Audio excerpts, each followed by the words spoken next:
keep going. That's what we need to do. Another week again, it's not guaranteed. Keep punching him in the face. DeMarcus. Don't get satisfied. Let's go. The AT&T Stadium crowd is making a lot of noise. Right now, make him. I hope for the same thing. It is as spectacular this place. Come on, take the ball away, bitch. Let's go now. Cowboys on 3. Make it loud. 1, 2, 3. Cowboys. Hi there, and welcome into another edition of Cowboys Flashback. I'm Dani Sureck.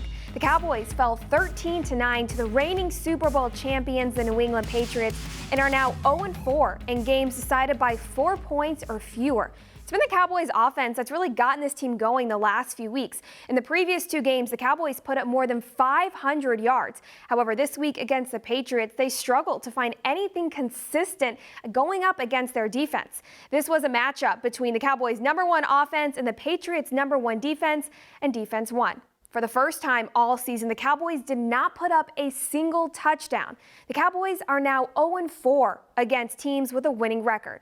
Cowboys owner and general manager Jerry Jones describes this as a significant loss. He says his team needs to be able to go up against teams like the now 10-1 Patriots and find a way to come out with a win. Let's give New England at home a real lot to say about how come we didn't win out here today. But I think we are when we run up against an opponent that gets it together. We have tough time coordinating how we put our offense and our defense out there and have them playing excellent both at the same time. And we also know that special teams, when you've got the ability to get in here and kind of understand that when you're on a sloppy day, special teams can rule the day. And they've got a coach that knows how to play this game and did a good job of that. My hat's off to them. Special teams have been a problem all year, and it seemed like they targeted your special teams. They figured they could get some done on you. What's been your problem with special teams? Well, I think that it's every aspect of special teams, when you really look at it, have been problematic for us. There's no question about that. Jerry, they have the best defense in the league, but you came in with the best offense. How surprised were you Amari had no catches? Well, I give their corner a lot of credit. I think we all respect what Amari is as a receiver, so I do give him a lot of credit. I didn't think that he could do that well against him, but he did, and it had a big factor in this game. Jerry, what did you think about on that tripping call?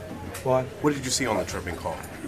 Well, I see the definition of whether you've got your whether you've made a move and got your toe down, whether it's tripping or not. And again, I don't want to go to those particular 2 tripping calls, if you will. I don't want to go to that. We had plenty of opportunities to establish ourselves in all phases of the ball. But they won the special teams part really good. I think defensively it speaks for themselves. They took it to us, and certainly without a touchdown, that speaks highly of it. But speaks enough for it. But I think again, where my statements go is that when you come into New England on a day like today against this team and this era, and you need to win this to establish what you're about for a season, you've dealt yourself a pretty narrow window to come out of here smiling. And we got what we've set up by virtue of a lot of the things we haven't done before we got here.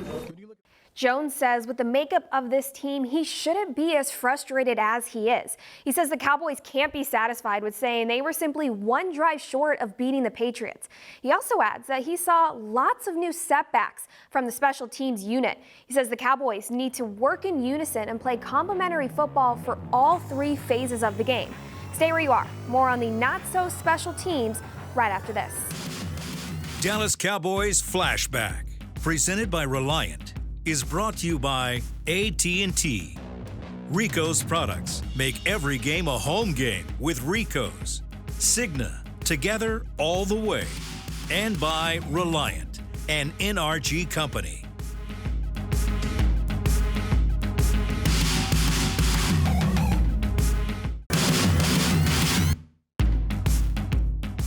This segment is brought to you by AT&T. There you go. High snap. Oh, the punch blocked! And it is hauled down. It's rolling around at the Dallas 15-yard line.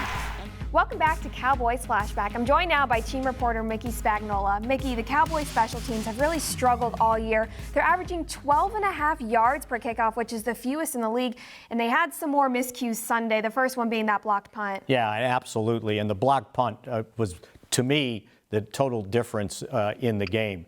You get a punt blocked, and all they got to go is 12 yards for a touchdown, and that turned out, Danny, the only touchdown scored in the game. And it really wasn't anything fancy that the Patriots did. They just rushed their Pro Bowl special teams player from the Cowboys left. He beat Joe Thomas to the inside and then makes an incredible block because he's falling down backwards, and as he's falling, he reaches his hand like this and basically gets the ball right off of Chris Jones's foot. And you just can't make mistakes like that. To me, that's a turnover. And you set them up at the 12-yard line, they scored a touchdown, and suddenly a 0-0 game is now 7-0. When you look through the Cowboys' first 11 games of the season, what's been the biggest issue for special teams? Well, they don't get much of a chance to return kickoffs. Just there's so many touchbacks, but they've just been having trouble handling the short kicks, and that was problematic. And that was problematic on the last possession when they knew the Patriots were kicking into the wind. They couldn't get the ball into the end zone for a touchback. So to me, they should have had Tony Pollard lined up maybe at the 10, maybe as much as the 20-yard line, so you're not running full speed to try to catch a short kickoff. And they had another guy there, Jameis Olawale was there, and that was why he was kind of the short guy. And he got out of the way at the last minute, so I don't know if Tony Pollard called him off. But again, they kind of fumbled the ball around. They recovered it, but now you gave yourself the whole field to have to drive down to score the touchdown. And then they had problems on the one punt when they took a delay. The Patriots didn't have anybody back, and so they basically said, whoa, wait, we got to make sure we block this. So they intentionally took a delay. But then on the next one, the rookie, Ventel Bryant, was on the outside as the gunner, and he moved in when they moved in, and he didn't get there in time, and they snapped the ball before he was set. So that one cost them like 20 yards of field position and ended up with the Patriots kicking a 42-yard field goal. And so if you take away those 20 yards, they're never in field goal range. Let's hear from head coach Jason Garrett on how special teams unit performed after the game. Yeah, again, the conditions were a factor, and they were kicking it shorter, and they were hard balls to catch. And in each of those situations, when they did kick it short, one time we fumbled it, one time, we just didn't handle it. So the wind and the weather was a factor, and again, we didn't handle the ball quite well enough in those situations, and didn't put ourselves in favorable enough field position. How tough is it to drive on that defense in this weather when you're backed up? I think your best field position was at 36 maybe, and most of the fourth quarter you were at 15-8. Yeah, certainly a challenge. It was a challenge for both offenses today. And again, I thought the defenses played well. It was that kind of a game, cold, rainy, tough conditions to handle the football. So you just have to keep banging away and try to give yourself an opportunity to win the ball game at the end. Two tripping penalties. Was there more of any emphasis on that, or were you guys doing anything different? Yeah, I've never seen that. I've never seen that before. The stat that you have no wins against a team with a winning record, does that matter? Does it matter being able to play and beat teams that have winning records, good teams, playoff bound teams? It really doesn't matter to us. Obviously, this is a really good football team. I think they've won 20 in a row in this building, and their history of success is well documented. So we knew it was going to be a great challenge today, and unfortunately, we came up short. So, Danny, when you look at a 13-9 loss, there were two mistakes that really decided this game. We talked about the block punt that led to their only touchdown, the only touchdown of the game, by the way, and then Dak's interception led to a field goal. So there's 10 points right there, and you only lost by 4. Don't go anywhere. We'll hear from QB1 right after this. This segment was brought to you by AT&T.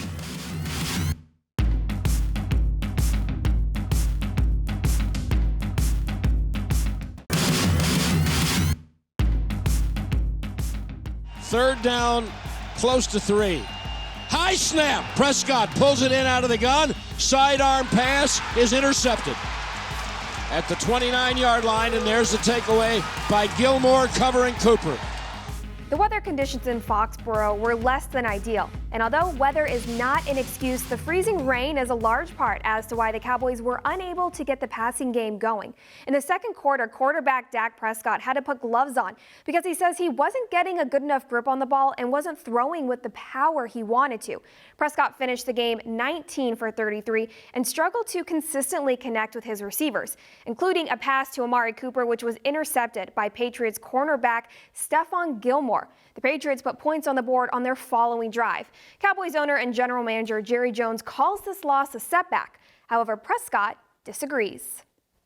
I wouldn't say that. I just said, I said it, they made a little bit more plays and fewer mistakes than we did. And we didn't make many. It was just one of those games. Just take what they give you on both sides of the ball, fighting the conditions on both sides of the ball, and they came out on top. What was your take on the decision to kick the field goal on 4th and 7? Nothing. I'm not going against my coach right there. Can you talk about the play on 3rd and 7? And was that a situation also where if you would have gotten a few yards, you probably would have gone for it? The one to Jarwin? Jarwin on the back of the end zone. I don't know. I'm just playing the drive out right there. Obviously, we just had a big play. We're going. Nowhere in that situation did I go over there and discuss anything with the coaches. So I'm not really sure. Maybe if we do get some yards right there, that happens. But I had confidence in making that throw to Jarwin. He almost got his feet down, and if he does, it's different. So. On that note, how much does this feel like a missed opportunity to be so close against a team that's this great? For sure, it's a missed opportunity from the whole team, and then for myself from this offense. We had the ball in our hands, and that's all I can ask for is the ball in my hands with the game on the line, and just didn't get it done. Simple as that. What do you say about this team? You have no wins against teams with winning record. Was the Saints, Vikings, now the Green Bay, now the Patriots. You haven't been able to get over the hump against good playoff teams. Yeah, we got to get over the hump. Simple as that. Fortunately, in some way, we still control our destiny. So that's the good part about it, and we just got to figure it out and beat some of these good teams before we to put ourselves in position to make it to that tournament and to be able to beat those teams then. Do you look at this as a 5-game season right now? Of course. No, actually, I look at it as 1-game season. We've got a quick turnaround. This thing is behind us. It's already behind me. It's behind this team. We'll be on tomorrow, getting ready for the Bills. We've got a quick one coming up on Thursday, and we can't have a hangover. We'll be ready, and we'll be ready to go. Prescott says the Cowboys can't have a hangover from this loss, especially on their short week when they host the Buffalo Bills on Thanksgiving this Thursday. It's been a few weeks since the Cowboys have been able to put up strong passing and rushing numbers. Up next, we'll hear from more players on the offensive side of the ball and the difficulties they had going up against the Patriots defense.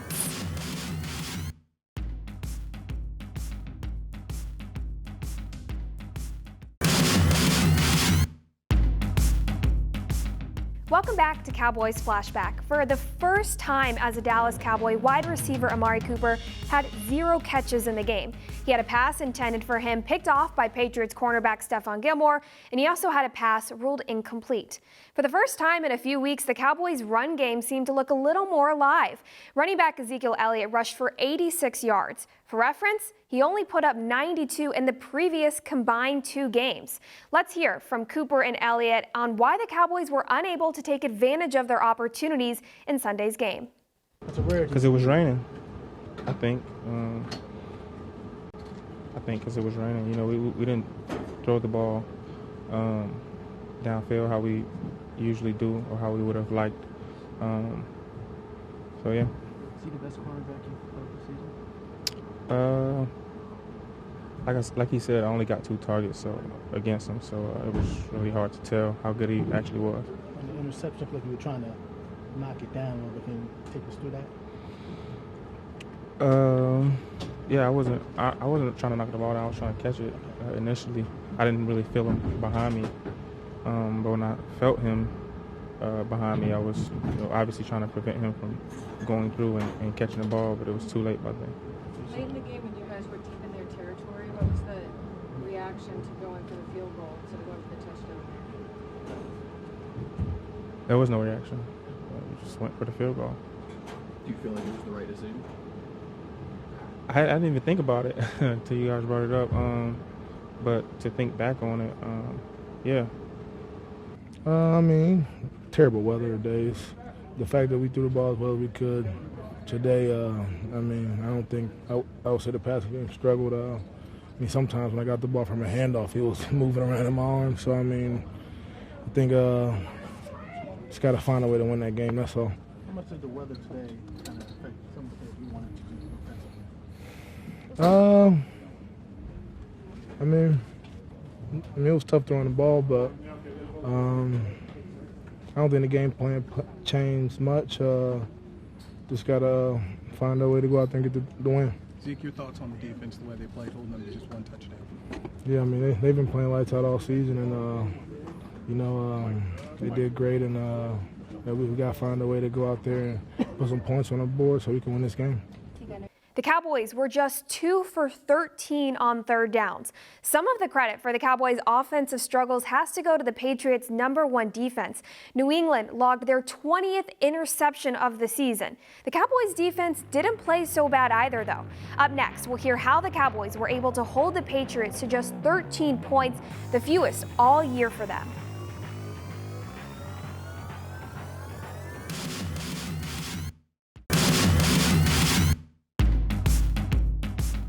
Jordan Lewis is finding him. Brady back to throw. Throws the ball deep to the middle. Knocked loose by Jeff Heath. The Cowboys' 13-9 loss gives the Patriots their 21st consecutive home win, which ties their longest streak in franchise history. The Cowboys' defense put up a valiant effort in keeping pressure on 6-time Super Bowl winner quarterback Tom Brady. Dallas recorded 2 sacks, one by defensive tackle Malik Collins, the other by defensive end Robert Quinn. However, safety Jeff Heath says that when the Cowboys play a team as good as the Patriots, they need to find a way to get the win. He says the Cowboys' defense have really struggled in creating turnovers. He's right. Dallas is tied for 31st in the league with just 4 interceptions. Here's Heath after the game with Brad Sham and Babe Laufenberg.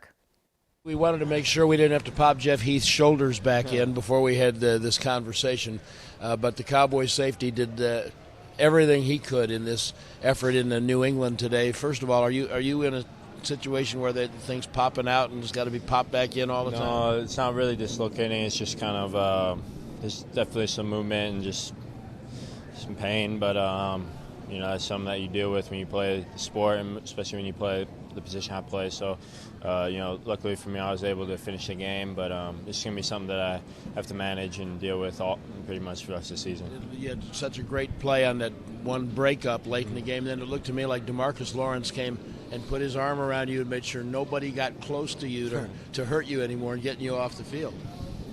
Yeah, I mean, I think he's dealt with some shoulder injuries too, obviously. So,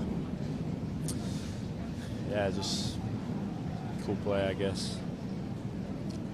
And they had 10 points on 2 drives that went for a grand total of 15 yards.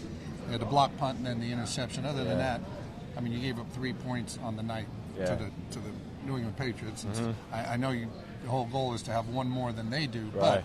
But if I told you coming into this thing, you basically allow 3 points to their offense, you just say, I'll take that. Yeah, I think going into the game, we thought we matched up well against their offense.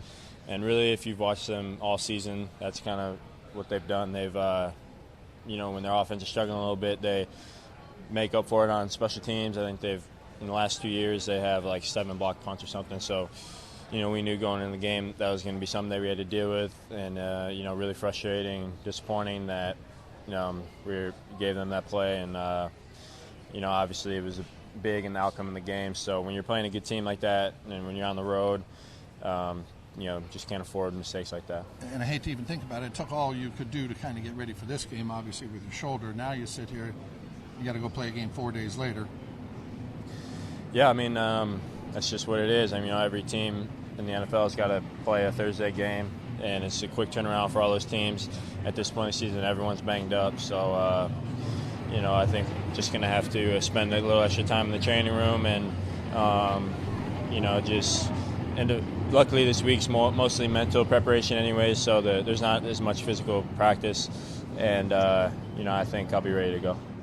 The Cowboys have a short week to look over film and make the necessary adjustments before they host the 8-3 Buffalo Bills this Thursday on Thanksgiving at AT&T Stadium. We hope you have a great Thanksgiving, spending it with your loved ones, watching the Cowboys game either at AT&T Stadium or at home. If you are watching at home, be sure to tune into Cowboys pregame live on all Dallas Cowboys platforms starting at 2 p.m. That's Cowboys Flashback. Thank you so much for watching. I'll see you next time. Dallas Cowboys Flashback, presented by Reliant, was brought to you by AT&T. Academy, the official sporting goods retailer of the Dallas Cowboys. Reliant, an NRG company. And by NFL Game Pass. You'll never miss a game again. Enjoy full access to coaches' film and game replays from Week 1 to the Super Bowl. Subscribe at DallasCowboys.com/Game Pass.